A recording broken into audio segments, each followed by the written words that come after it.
Move, everyone! Move out of the way! We need to take him to the emergency! Copy. Moving now. This way, hurry!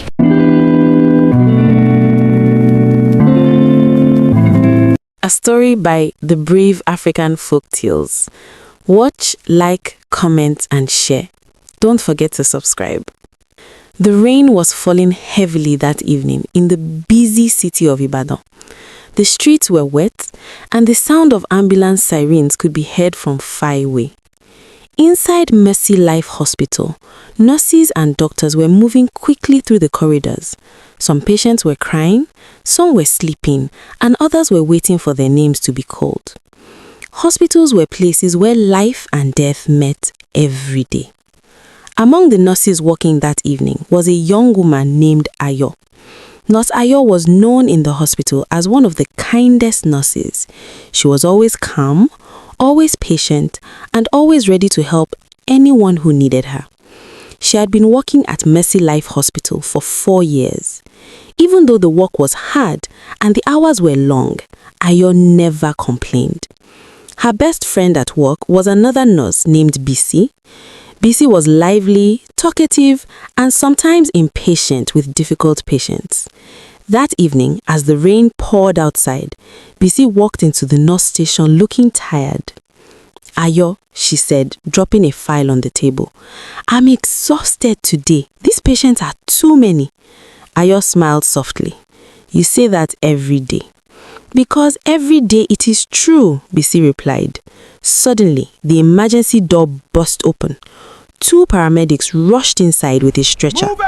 On the stretcher was an old man with a weak body and grey beard. This way, hurry! His clothes were old and soaked with rain. Dr. Tunde, the head doctor on duty, quickly approached them. "What happened?" he asked. "We found him near the roadside," one paramedic said. "He collapsed in the rain." Dr. Tunde quickly examined the old man. His pulse was weak. "Take him to Ward 7, the doctor said. Ward 7 was a quiet ward used mostly for patients who needed close observation. Ayo and Gisi helped move the old man onto the hospital bed. He looked very poor and weak. His name, according to the small card found in his pocket, was Baba Kunle. As Ayo cleaned the mud from his hands, the old man slowly opened his eyes. "Where am I?" he whispered. "You are safe," Ayo said gently. "You are in Mercy Life Hospital." The old man looked around slowly. "Thank you, my daughter." Bisi quietly whispered to Ayo, "This man looks like a homeless person." Ayo shook her head. "It does not matter. A patient is a patient." For the next few days, Baba Kunle remained in Ward 7. Some nurses avoided him because they believed he would not be able to pay the hospital bill. But Ayo took special care of him.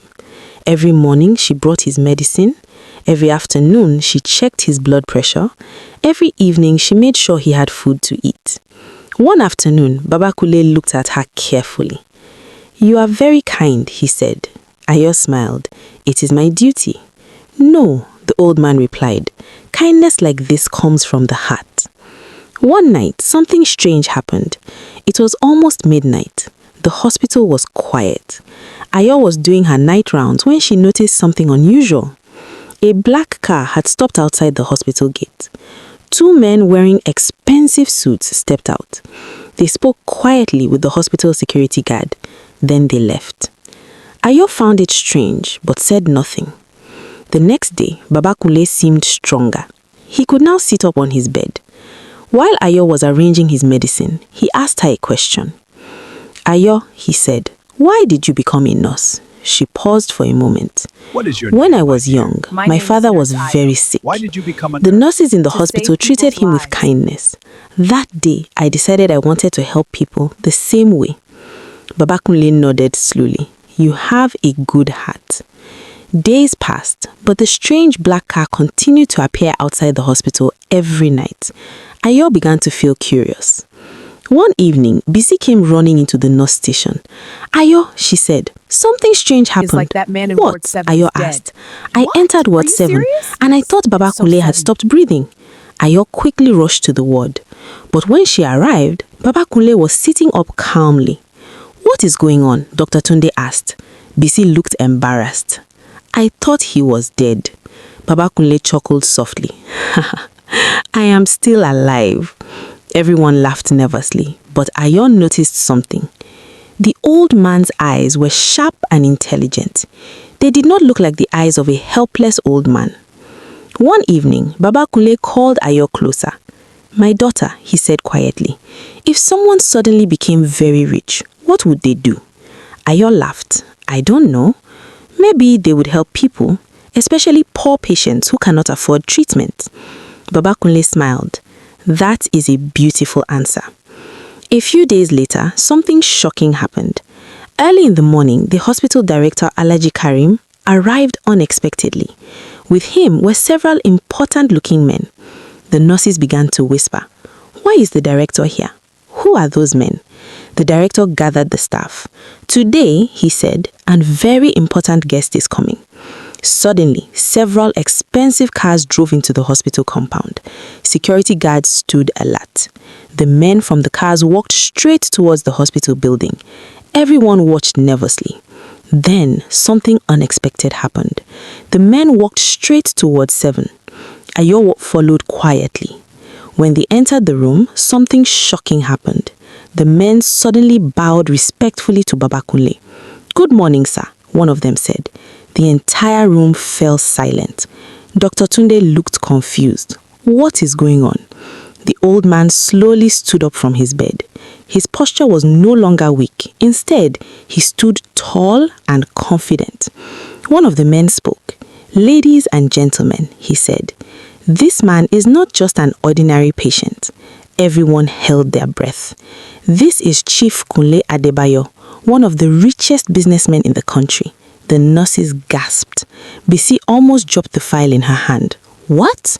Chief Kunle smiled calmly. "Yes," he said. "I disguised myself as a poor man." The hospital staff were completely shocked. "But why?" Dr. Tunde asked. Chief Kunle sighed. "I wanted to see how hospitals treat poor people." He looked around the room. "I visited many hospitals before coming here. In some places, I was ignored. In some places, nurses spoke to me rudely." The room became quiet. Then he pointed at Ayo. "But here, one nurse treated me with kindness." Everyone turned to look at her. Nurse Ayo. Ayo felt her heart beating fast. "I was only doing my job," she said softly. Chief Kunle shook his head. "No, you treated me like a human being." Then he turned to the hospital director. "I have decided to make a donation." The director looked surprised. "What kind of donation?" Chief Kunle smiled. "I will donate 200 million naira to this hospital." The room exploded with shock. "What?" But he raised his hand. "I have one condition." Everyone waited silently. "I want a new department to be built. A department where poor patients can receive treatment for free." Then he looked at Ayo again. "And Nurse Ayo will lead the program." Tears filled her eyes. She could not believe what she was hearing. The nurses who once mocked Baba Kunle felt ashamed. Bisi walked slowly towards Ayo. "I'm sorry," she said. "I judged him because of his appearance." Ayo smiled gently. "What matters is that we learn." Months later, the hospital opened a new section called the Adebayo Charity Ward.